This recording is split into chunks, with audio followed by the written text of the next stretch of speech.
Welcome to English education. Students, हम पढ़ रहे हैं क्लास 10th की ज्योग्राफी का first chapter resources and development. Resources and development का हम फर्स्ट पार्ट कंप्लीट कर चुके हैं। फर्स्ट पार्ट में हमने जाना रिसोर्सेज क्या होते हैं, उसके काइंड, उसके कितने टाइप होते हैं और किस तरह से रिसोर्सेज का क्लासिफिकेशन किया जाता है। ये सारी चीज़ें हम फर्स्ट पार्ट में पढ़ चुके हैं। अगर आपने फर्स्ट पार्ट को नहीं पढ़ा है तो डिस्क्रिप्शन बॉक्स में आपको लिंक मिल जाएगा, वहाँ से आप ये सारी चीज़ें पढ़ सकते हैं। और आज हम जानेंगे डेवलपमेंट के बारे में, डेवलपमेंट एंड ऑफ रिसोर्सेज। देखिए, resources are vital for human survival as well as for maintaining the quality of life. जो रिसोर्सेज होते हैं वो ह्यूमन सर्वाइवल के लिए बहुत ज़्यादा ज़रूरी होते हैं, ऐसे ही उसे मेंटेन करना भी बहुत ज़रूरी होता है। मेंटेन करते हैं वो हमारी लाइफ की क्वालिटी को। It was believed that resources are free gift of nature. माना क्या जाता है कि जो रिसोर्सेज होते हैं वो नेचर हमें फ्री गिफ्ट करती हैं, लेकिन अभी आपने ऊपर पढ़ा था कि ऐसा कुछ नहीं है, फ्री में कोई चीज़ नहीं मिलती है। ह्यूमन जब उस पर एक्टिव रहेंगे, उस पर काम करेंगे, तब वो रिसोर्सेज बनते हैं। तो देखिए, एज अ रिजल्ट, जैसे कि फ्री गिफ्ट माना जाता है, human being use them indiscriminately and this has lead to following major problem। अब जो लोग हैं उसे अंधाधुंध यूज़ करने लगे हैं। अब ऐसा इस तरह से यूज़ करने से कुछ मेजर प्रॉब्लम सामने आती हैं। वो कौन कौन सी हैं? Depletion of resources for satisfying the greed of a few individual. अब ये जो रिसोर्सेज हैं ये डिप्लीशन मीन्स होता है कम होना, इनमें कमी होती, इनका पतन होता चला जा रहा है लगातार। क्योंकि कुछ लोग ऐसे हैं, इंडिविजुअल के बारे में बताया गया, जो अपनी नीड को सेटिस्फाई करने के लिए, अपनी ग्रीड को पूरा करने के लिए इनका यूज़ करते चले जा रहे हैं और वो उनमें कमी होती चली जा रही है।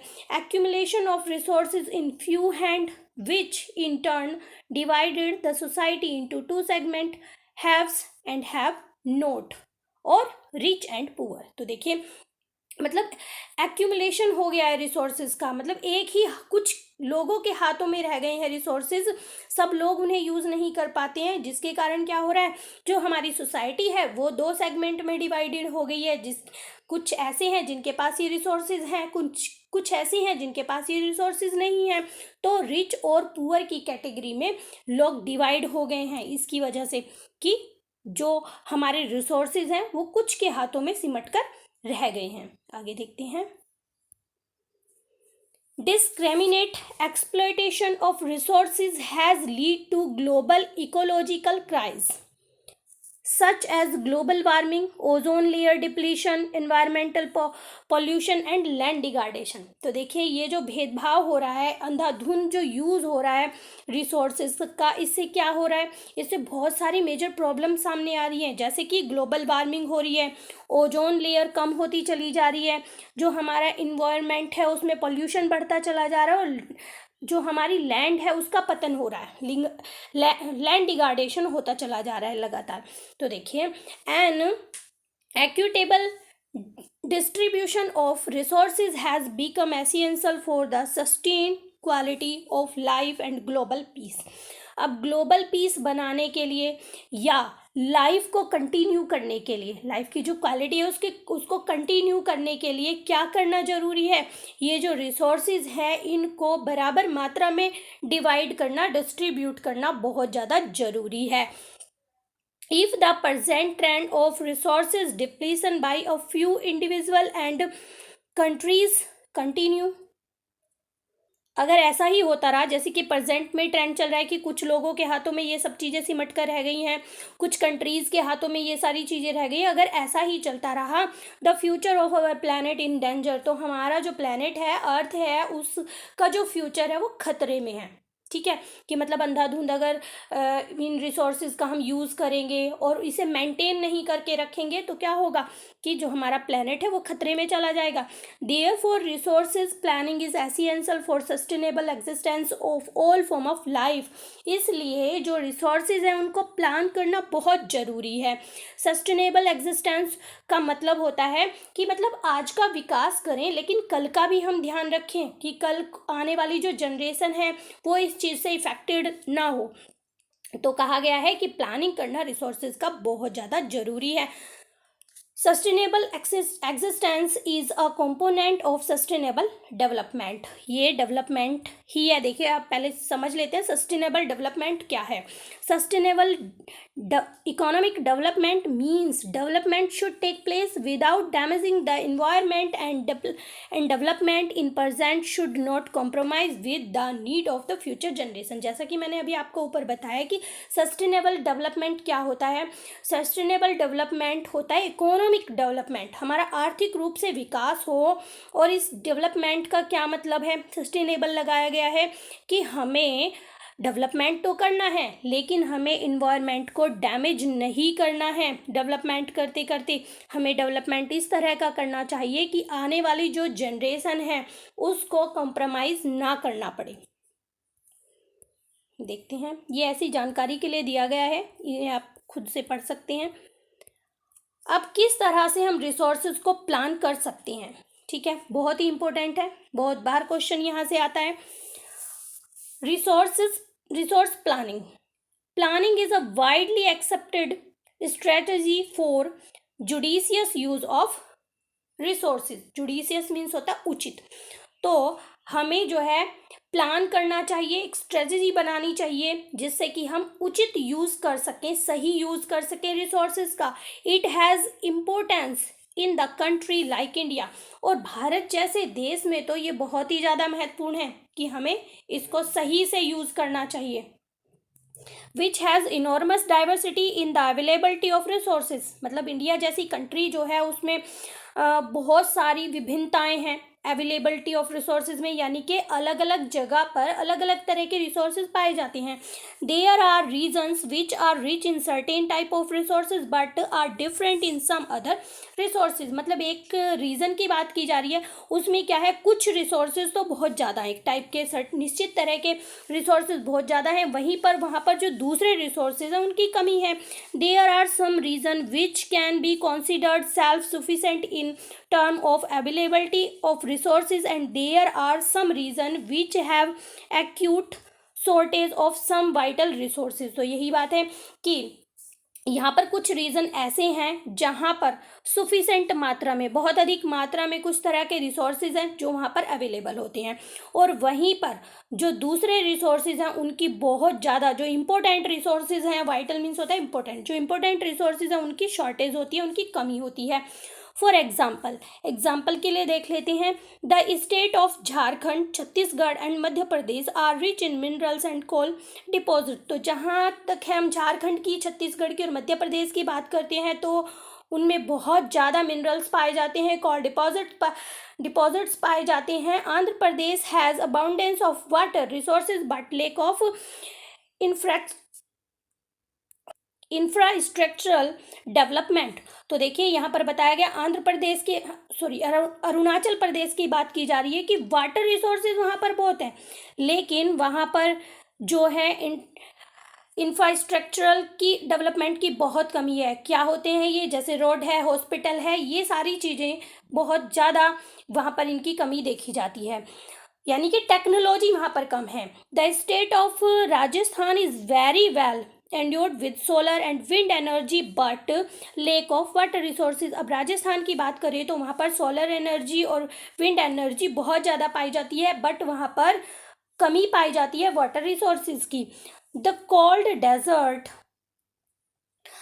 desert of Ladakh is relatively isolated from the rest of the country।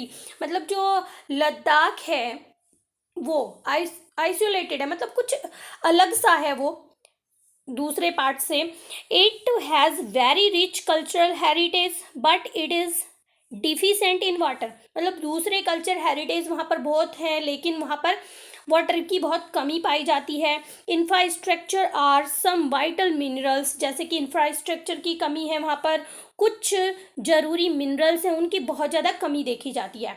This calls for balanced resources planning at the national, state, regional and local level. तो ज़रूरत है, इसीलिए ज़रूरत है हमें बैलेंस बनाने की, एक प्लानिंग बनाने की जिससे कि नेशनल, स्टेट, रीजनल और लोकल लेवल पर हम इन्हें बैलेंस कर सकें, हर चीज़ को बैलेंस में रख सकें।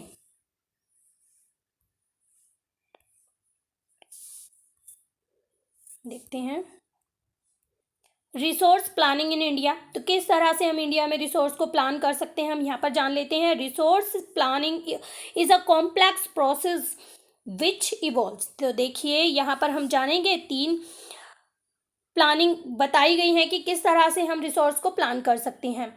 Identification and inventory of resources across the region of the country. This involves surveying, mapping and qualitative and quantitative estimation and measurement of the resources. तो देखिए हमें जो फर्स्ट स्टेप बताया गया है कि किस तरह से हम प्लानिंग कर सकते हैं। सबसे पहले आइडेंटिफिकेशन करें।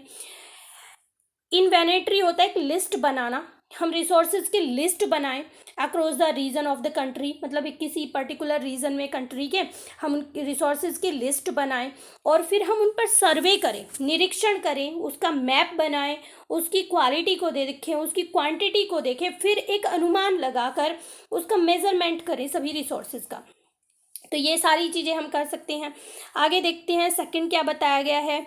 Evolving a planning structure and with the appropriate technology skill and institutional setup for the implementing resources development plan। अब इन रिसोर्सेज को इम्प्लीमेंट करने के लिए, लागू करने के लिए क्या कर सकता है, प्लान के साथ लागू करने के लिए टेक्नोलॉजी की ज़रूरत होती है, उसकी ज़रूरत होगी, स्किल की ज़रूरत होती है और इंस्टीट्यूशन सेट करने होंगे जिससे कि किस तरह से उनका डिस्ट्रीब्यूशन किया जाना है, किस तरह से उनकी क्वालिटी को देखना है, उनकी क्वांटिटी को किस तरह से डिवाइड करना है, ये सारा काम होता है इंस्टीट्यूशन का। तो ये सब प्लान करने के लिए ये सब सेट करने होंगे। थर्ड पे देख लेते हैं matching the resource development plan with the overall national development plan. ठीक है, अब रिसोर्स डेवलपमेंट प्लान को नेशनल डेवलपमेंट प्लान के साथ मैच किया जाए कि क्या ये सही है। India has made concerted efforts for achieving the goal of resource planning right from the first 5 years plan launched after independence। तो देखिए इंडिपेंडेंस के बाद बताया गया है पहले फर्स्ट 5 इयर्स प्लान लॉन्च हुए इंडिपेंडेंस के बाद, यानी कि स्वतंत्रता के बाद, और कहा गया है कि इंडिया ने ठोस इफर्ट किए हैं, बहुत ज़्यादा कोशिश की है इस चीज़ को अचीव करने के लिए। ये जो रिसोर्स प्लानिंग है इसको करने के लिए बहुत ज़्यादा प्लानिंग की है इंडिया ने। देखते हैं आगे। The availability of resources is a necessary condition for the development of any reason.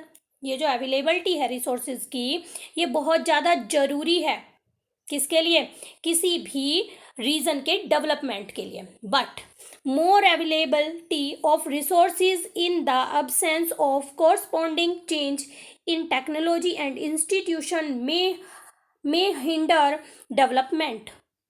लेकिन मेयर मीन्स होता है केवल जो अवेलेबिलिटी है रिसोर्सेज की वो ही काफ़ी नहीं होगी किसी भी डेवलपमेंट को करने के लिए, वो ही ज़रूरी नहीं होती है।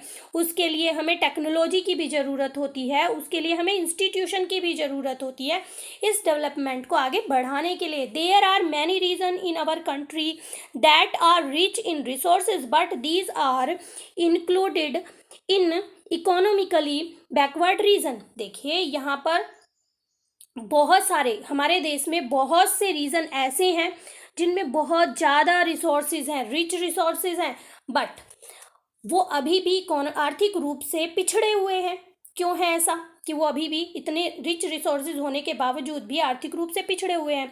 On the contrary there are some region which have poor resources base but they are economically develop. और दूसरी जगह ऐसी भी हैं, कुछ रीजन ऐसे भी हैं कि वहाँ पर पुअर रिसोर्सेज हैं, यानी कि रिसोर्सेज बहुत कम मात्रा में है लेकिन फिर भी आर्थिक रूप से वो विकसित हैं। ऐसा क्यों है? ऐसा इसलिए है क्योंकि वहाँ पर टेक्नोलॉजी है, कहाँ पर? जहाँ पर रिसोर्सेज कम है वहाँ पर टेक्नोलॉजी ज़्यादा है, इसलिए उन्होंने टेक्नोलॉजी को यूज़ करके डेवलपमेंट कर लिया है। ऐसा ही ऊपर बताया गया कि रिसोर्सेज तो रिच हैं बट वहाँ पर टेक्नोलॉजी नहीं है, इंस्टीट्यूशन नहीं है, स्किल नहीं है, इसलिए वहाँ पर जो इकोनॉमिक डेवलपमेंट है वो ज़्यादा नहीं हो पाया। तो हिस्ट्री में भी ऐसा ही था। The resources of colonization reveals that rich resources in colonies were the main attraction of the foreign inventors। तो देखिए जो बाहर के बिजनेसमैन थे, इन्वेंटर्स मतलब बिजनेस करने के लिए जो आते थे, वो क्या करते थे, हिस्ट्री में भी इसका एक रूप देखा गया है कि वो जो कॉलोनीज थी वो अट्रैक्ट होते थे, जो हमारे यहाँ रिच रिसोर्सेज थे उनसे अट्रैक्ट होते थे। It was primarily the higher level of the technology development of the colonizing countries that helped them to exploit resources of other region and establish their supremacy over the colonies. अब उन्होंने क्या करना शुरू किया, उनके पास technology बहुत ज़्यादा थी, अब टेक्नोलॉजी से उन्होंने उन रिसोर्सेज को एक्सप्लॉइट करना शुरू कर दिया दूसरे रीजन में, और अपनी जो पावर थी वो वो स्थापित करनी शुरू कर दी इंडिया जैसे देशों में। ये कह सकते हैं कि इंडिया जैसे देशों में रिसोर्सेज बहुत थे लेकिन वहाँ पर टेक्नोलॉजी की कमी थी। बाहरी जो लोग आए बिजनेस करने के लिए, अब वहाँ यहाँ पर रिसोर्सेज बहुत ज़्यादा थे, वो उन्हें अपनी तरफ अट्रैक्ट करते थे और उन्होंने उन टेक्नोलॉजी को यूज़ करके यहाँ पर अपनी सुपरमेसी जो है बना ली, अपना दबदबा बना लिया। Therefore, resources can contribute the development only when they are accompanied by the appropriate technology development and institutional change। तो देखिए यहाँ पर बताया गया है कि रिसोर्सेज जो हैं तभी डेवलपमेंट कर सकते हैं जब उनके लिए, वही पिछली बात दोहराई गई है कि टेक्नोलॉजी ज़रूरी है उनके लिए, इंस्टीट्यूशनल ज़रूरी है, तभी हम अपने कंट्री में चेंज कर सकते हैं, तभी डेवलपमेंट हो सकता है। India has experience all this in different phases of colonisation. और इंडिया जो है इस चीज़ को एक्सपीरियंस अनुभव कर चुका है, क्योंकि पहले देखा गया रिसोर्सेज काफ़ी थे लेकिन टेक्नोलॉजी नहीं थी, टेक्नोलॉजी ना होने की वजह से जो है देश गुलाम रहा और ये सारी चीज़ें वो उन्होंने झेली।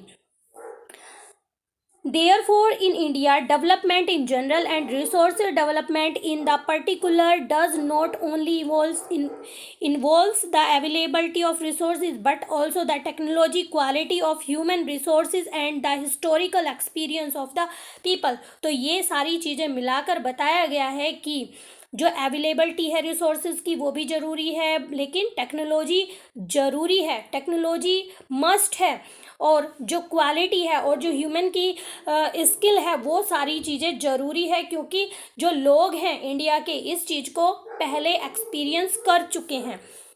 अब देखते हैं conservation of resources. Conservation means होता है संरक्षण करना, बचा कर रखना। तो हम किस तरह से जो रिसोर्सेज हैं उसको बचाकर हमें रखना चाहिए, क्यों ज़रूरी होता है, तो हम कंजर्वेशन ऑफ रिसोर्सेज में जान लेते हैं। Resources are vital for any development activity. जो रिसोर्सेज हैं किसी भी डेवलप एक्टिविटी को करने के लिए रिसोर्सेज बहुत ज़रूरी होते हैं, but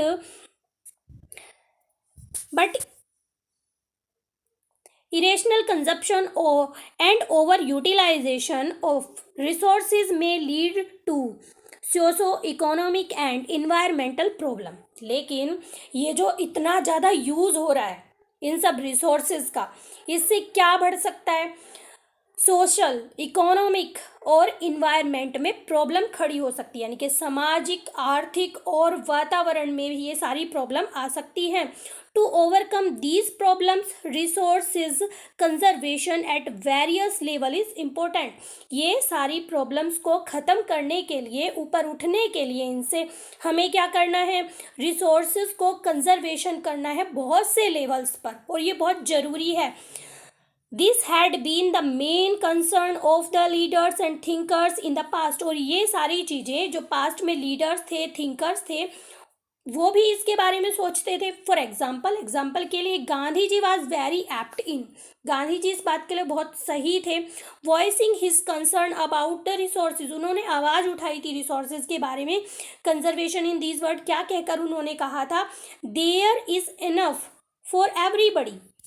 need and not for anybody greed. तो उन्होंने कहा था कि यहाँ पर जो रिसोर्सेज हैं सभी की ज़रूरत पूरा करने के लिए पर्याप्त है, लेकिन किसी के लालच को पूरा करने के लिए नहीं है। यानी कि लालच तो कभी किसी का पूरा नहीं होता है। तो वो यही उनका कहना भी यही था कि ज़रूरत सबकी पूरी हो सकती है, लेकिन लालच किसी का पूरा नहीं होगा।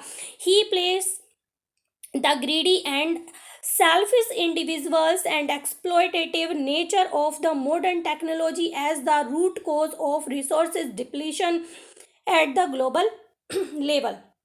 तो उनका मानना था कि ये जो ग्रीडी पर्सन है, ये जो इंडिविजुअल है जो बहुत सेल्फिश है और ये एक्सप्लॉयटेशन करते हैं इस नेचर का मॉडर्न टेक्नोलॉजी को यूज़ करते हुए, यही तो डिप्लीशन की जड़ है।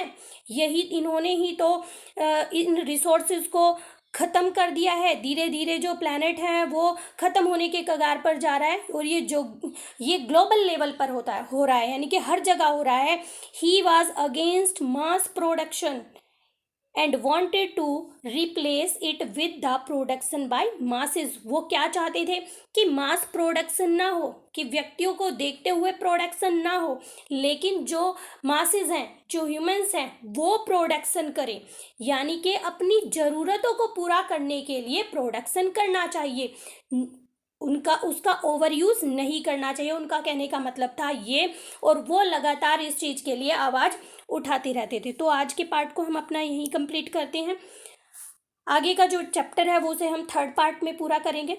आई होप वीडियो आपको अच्छी लगी होगी। अगर आपने फर्स्ट पार्ट को नहीं पढ़ा है तो डिस्क्रिप्शन बॉक्स में आपको लिंक मिल जाएगा, वहाँ से आप फर्स्ट पार्ट को पढ़ सकते हैं। अगर आप न्यू विजिटर हैं तो चैनल को सब्सक्राइब कर सकते हैं।